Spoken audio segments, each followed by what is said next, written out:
मेरा नाम बुसरा नाज है और मैं अखैनी से आई हूँ। मेरा इंटरमीडिएट की परीक्षा में 412 नंबर आए हुआ है और मैंने टॉपर कोचिंग सेंटर से गोपलापुर ब्रांच से पढ़ाई किया था।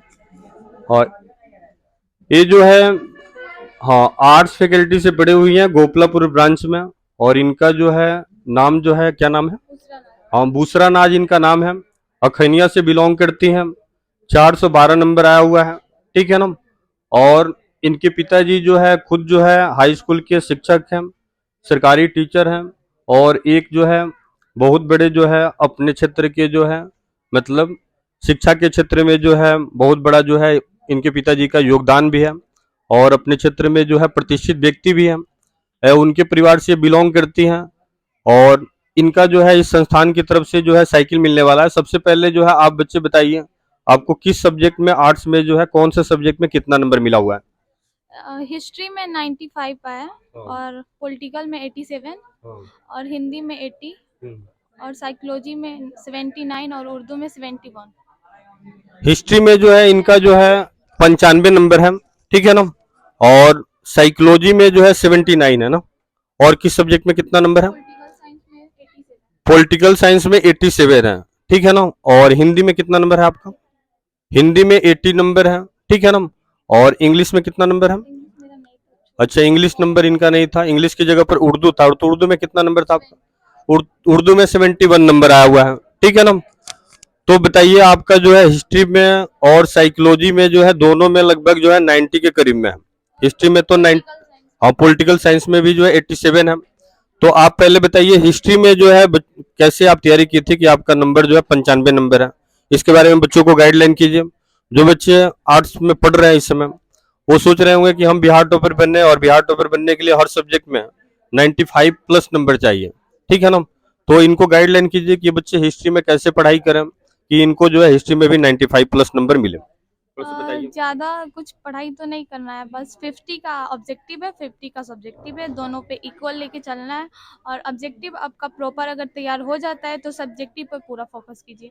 ऑब्जेक्टिव में है कि एक नंबर अगर चला गया तो नहीं आएगा, सब्जेक्टिव में है कि आप लिख सकते हैं, इसीलिए ऑब्जेक्टिव पे फोकस कीजिए स्टार्टिंग में। और सब्जेक्टिव तो है ही, सब्जेक्टिव से ऑब्जेक्टिव बनता है, तो ऑब्जेक्टिव पे भी ध्यान दीजिए, सब्जेक्टिव दोनों पे इक्वल लेके चलिए। ये बच्ची बता रही है कि जो ऑब्जेक्टिव पेपर है उसका जो है सीरियसली आपको तैयारी करना है, क्योंकि ऑब्जेक्टिव में 50 लाना एकदम जो है मस्ट है। यदि एक नंबर भी आपका जो है गलत हो गया तो नंबर कट जाता है। लेकिन सब्जेक्टिव जो है आपके हाथ में रहता है। उसकी जो है तैयारी आप करते हैं, बढ़िया से लिखते हैं, तो आपको जो है उसमें भी 50 नंबर मिल जाता है, ठीक है ना। तो सब्जेक्टिव भी आप तैयारी करते हैं तो उसी से ऑब्जेक्टिव भी बनता है। लेकिन इनका कहना है कि ऑब्जेक्टिव का भी जो है फोकस आप लास्ट में न करके स्टार्टिंग में ही करें, ताकि जो है लास्ट में जो है आपके मन में जो घबराने का डर रहता है वो डर नहीं सताए, ठीक है ना। आपकी शुरू से ही ऑब्जेक्टिव की तैयारी है, ठीक है। पॉलिटिकल में भी आपका नंबर 87 है, ठीक है ना। आप बच्चों को क्या राय देती हैं, पॉलिटिकल में कैसे तैयारी करें कि इनका भी जो है लगभग 90 के करीब में जाए नंबर? हाँ, पॉलिटिकल में तो ज़्यादा कुछ पढ़ना नहीं है, बट उसमें है कि राजनीतिक के बारे में, तो राजनीतिक में जो कुछ हो रहा है प्रेजेंटिंग में उसमें से भी पूछ सकता है। और बुक है तो उसमें आपको पढ़ सकते हैं पीछे से। अगर क्वेश्चन बैंक है तो उसमें का ऑब्जेक्टिव पूरा रट जाइए, क्योंकि उसमें से नहीं पूछेगा तो कहाँ से पूछेगा। और बुक का जितना ऑब्जेक्टिव है आप अलग कॉपी बना के उसको अलग से लिख के याद कर सकते हैं। और सब्जेक्टिव तो है ही, सब्जेक्टिव सर समझाते हैं तो क्लास में ही समझ में आ जाता है और आप जाके लिख सकते हैं। ज़्यादा कुछ तो पढ़ना नहीं है उसमें। अब ये पॉलिटिकल साइंस की तैयारी के लिए बच्ची बता रही हैं कि पॉलिटिकल साइंस से जो क्वेश्चन आता है वो बुक से भी आ सकता है, या आजकल का जो परिवेश चल रहा है, जो प्रेजेंट में जो पॉलिटिकल चीजें चल रही हैं उससे भी क्वेश्चन आता है। तो आप जो है, मतलब आपका प्रेजेंट ऑफ माइंड ठीक है, आप अगल बगल की चीजों से ताल्लुकात रखती हैं, तो आपका जो है पॉलिटिकल साइंस में बढ़िया नंबर आ जाएगा। ऑब्जेक्टिव पर भी पॉलिटिकल साइंस पे फोकस करना है, सब्जेक्टिव पर भी फोकस करना है, ठीक है ना, ताकि आपका नंबर जो है 90 प्लस आए और आपका बिहार टॉपर में स्थान है, ठीक है ना। अंत में इन बच्चों को आप जो है क्या गाइडलाइन करना चाहती हैं कि ये बच्चे जो है कैसे बिहार टॉपर बने? आप जो है बिहार टॉपर बनने से जो है कहाँ चूक हो गया आपका? आपका भी सपना था बिहार टॉपर बनने के लिए, लेकिन क्या कमी रह गई जिसके कारण आपका जो है हर सब्जेक्ट में 90 प्लस नंबर नहीं आया? ये थोड़ा सा बच्चों से शेयर कीजिए, ताकि बच्चे जो है आपकी कमी को दोहराए नहीं और जो है बिहार टॉपर ये बच्चे बने। हाँ, ये जहाँ तक बात है, मैंने स्टार्टिंग से पढ़ाई नहीं की थी। आज अगर मैंने स्टार्टिंग से पढ़ाई किया होता तो मेरा भी बिहार टॉपर में आता, पर मैंने 6 मंथ ही पढ़ाई किया। और सर हमेशा हम आप लोगों को मोटिवेट करते हैं और उनकी बातों को ध्यान दीजिए। स्टार्टिंग से पढ़ रही है तो ज़रूर है, अगर अच्छे से मेहनत कीजिएगा तो बिहार टॉपर में स्थान ज़रूर आएगा। और जहाँ तक बात है मेरा क्यों नहीं आया, तो मेरी भी कुछ गलती है जो मैंने चूक कर दी पढ़ाई करने में। अगर मैंने स्टार्टिंग से पढ़ाई किया होता तो मेरा भी आज होता। और सर हम लोग के साथ बहुत ही मेहनत करते हैं। और अगर सर आपको 3 घंटा पढ़ाते हैं तो आपका यह है कि आप 6 घंटे पढ़ाई करें। ये बच्ची बता रही है कि बिहार टॉपर में इनका स्थान इसलिए नहीं आया क्योंकि ये 6 महीना ही पढ़ाई किए थे और कोचिंग संस्थान में जो है 6 महीना पढ़ने के लिए ही आई थी। ये बोल रही है कि यदि स्टार्टिंग से ही पढ़ी रहती तो आज ये भी बिहार टॉपर में स्थान लाती। दूसरी बात ये बता रही है कि आप जो है जो टीचर पढ़ा रहे हैं उसको जो है आज का काम आज ही कंप्लीट कर लीजिए।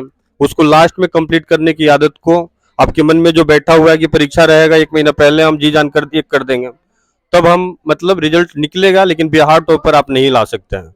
बिहार टॉपर के लिए स्टार्टिंग से ही आपको मेहनत करना होगा, ठीक है ना। तो इनकी कमियों को आपको दोहराना नहीं है और मतलब इनसे जो है इनकी बातों से सबक लेकर के आप नई रणनीति से तैयारी कीजिए।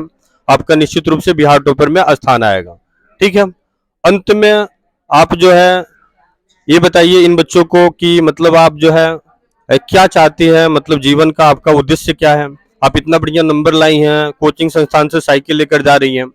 आप जो है मतलब साइकिल लेकर जाइएगा तो पूरे जो है आपके समाज में नाम होगा। आपके घर वाले या आपके जो है अगल बगल के जो बच्चे होंगे वो जो है चाहेंगे कि मतलब आप जो है एक आदर्श बनेंगे।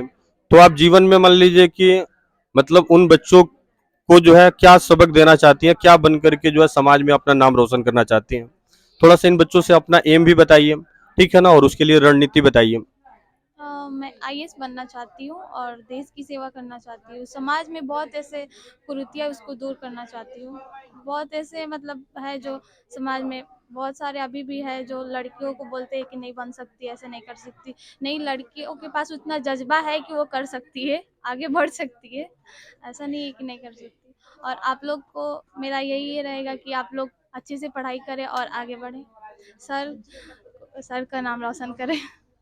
चलिए, ये बच्ची बता रही हैं कि समाज में बहुत सारी कुरीतियां हैं, बहुत सारी कमियां हैं, विशेष करके लड़कियों को लेकर के, बच्चियों को लेकर के, महिलाओं को लेकर के, ठीक है ना। उन जो दूरी बना हुआ है लड़कों और लड़कियों के बीच या पुरुष प्रधान समाज में, उसको ये कम करना चाहती हैं।